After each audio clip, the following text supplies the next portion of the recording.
Welcome to Math with Professor V. Here's your latest integral of the day. This was requested by my Calculus 2 class yesterday, so I'm always happy to oblige. We're studying improper integrals right now. Pause the video if you want to give it a try on your own first. Otherwise, I'm jumping right in. So the absolute first thing we need to do is rewrite this as a limit. So I'm going to replace the upper limit of infinity with a variable. Usually we use t. And rewrite it as follows. So now we have the limit as t approaches infinity, integral 0 to t, e to the negative square root of y dy. Okay, from here, now we have to evaluate this integral. And when I have e raised to some function and nothing sitting out here to do a cute little u sub with, what I do is I am still going to make a substitution that's eventually going to lead to by parts. And we've practiced integrals like this when they weren't improper, so it's just pattern recognition and time to use some old maneuvers. Okay, so you can kind of use whatever variable you want. In this case, I'm just going to let u be the square root of y. You could include the negative, but I think it's just nicer if we don't.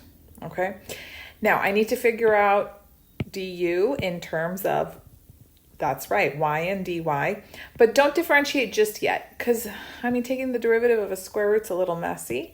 If I square both sides, then I have u squared equals y. And then now let's differentiate. So left-hand side's going to be 2u du, and then on the right-hand side we have 1 dy. See how painless that was? Okay, so look what's going on. I'm going to have e to the negative u. That's going to become u. Then dy is all of this, 2u du. So after I make the u sub, I can already tell I'm going to need to do by parts, okay? But at least we're getting the ball rolling. We're heading in the right direction. The last thing is, don't forget we need to change the limits of integration. So these limits, 0 and t, belong to the variable of the integral, which is y. So I need to plug them in for y and figure out the new limits in terms of u. So u of 0 is going to be square root of 0, that's 0. And then u of t will be square root of t. That's my new upper limit. You leave it like that. You can't just dump them. This is an improper integral with limits of integration. You can't start suddenly abandoning the limits mid-problem. No. So this is limit t goes to infinity. We're going 0 to rad t.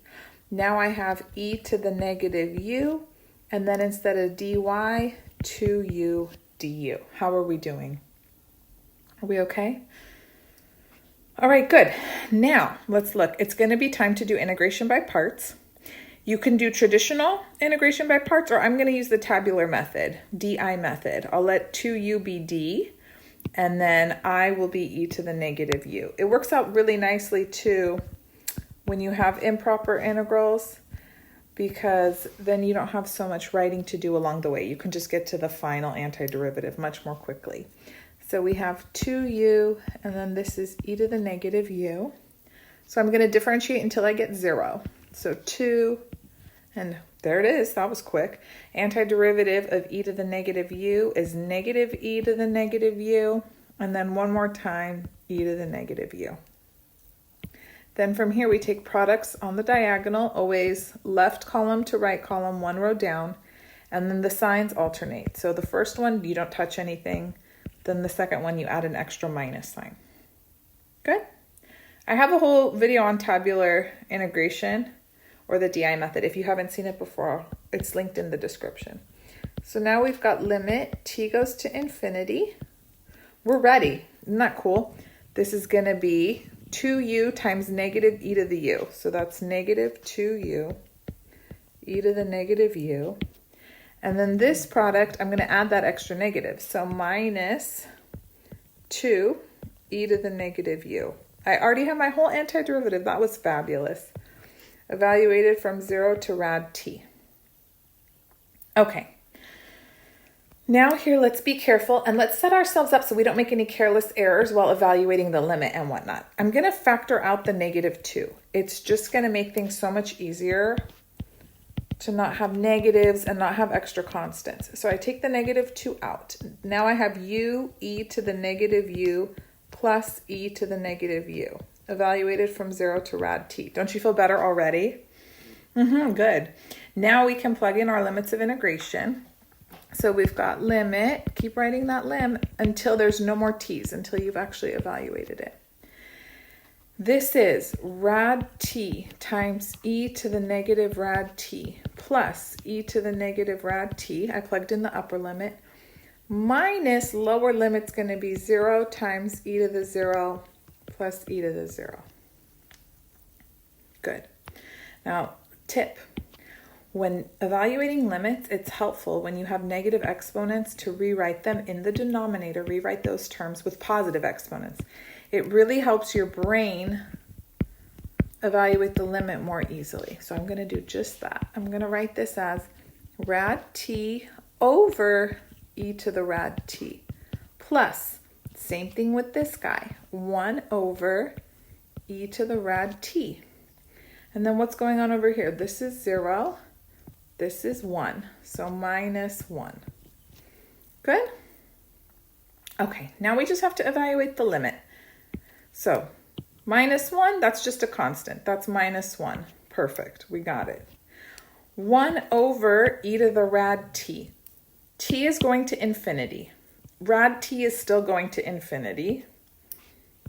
That's going to infinity. E raised to something getting very, very large is also going to infinity. So the denominator is going to infinity. And the numerator is just a constant. So what do we know when we have a constant in the numerator and the denominator is getting arbitrarily large, very, very big? Yes, the whole thing just goes to 0. So that goes to 0. Perfect. Now, I saved the best for last. Rad t over e to the rad t. Well, rad t is going to infinity. E to the rad t is going to infinity. I have an indeterminate form, infinity over infinity. So what do? Well, thankfully, it's one of the two kinds of indeterminate forms on which we can apply L'Hopital's rule. So we're going to do that off to the side. There's 7 indeterminate forms, just like there's 7 deadly sins. If you need a refresher, I'll link a video in the description. So I'm just going to take the limit as t goes to infinity of rad t over e to the rad t. Before you apply L'Hopital's rule, you have to justify that you have an appropriate indeterminate form on which it can be used. And it's either infinity over infinity or 0 over 0. If you don't have one of those two types, you can't use L'Hopital's rule. So t is going to infinity. Yep, this is going to infinity. We just said that. And then e to the rad t is also going to infinity. So it's good. So we're all set. We're allowed to use L'Hopital's rule. Now, when we do so, we need to tell everyone that's what's happening. So some instructors like to put L apostrophe H. I've seen others do like H with a circle. Just indicate that that's what's going on. We still have to write lim. T goes to infinity. And then L'Hopital's rule is basically the illegal quotient rule. That's what I think. You just take the derivative of the top and the derivative of the denominator separately. Don't actually do the quotient rule. Heavens no. So derivative of rad t, 1/2 t to the negative 1/2, or I just always jump straight to 1 over 2 rad t. Derivative of e to the rad t, we have to do chain rule. So derivative of e to the something is just e to the something. And then I have to apply the chain rule, multiply by the derivative of the exponent, which is again 1 over 2 rad t. So look, this cancels out. Oh, that's beautiful. And then we've got now limit t goes to infinity, 1 over e to the rad t. So rad t is going to infinity, e to the rad t is going to infinity, 1 over something getting large goes to 0. Perfect, perfect. So what do I know now? I just showed that this term approaches 0 also. So all I'm left with is, that's it, -2 and +1. So this limit is +2, which tells me what about my improper integral? It converges, or it is convergent. And we are done. Okay? This was an excellent problem because it tested various integration techniques as well as limit concepts and required us to use L'Hopital's rule. So, I don't know. Stay tuned. Maybe you'll see it on the test next week, you guys. I know my class is watching this right now. All right.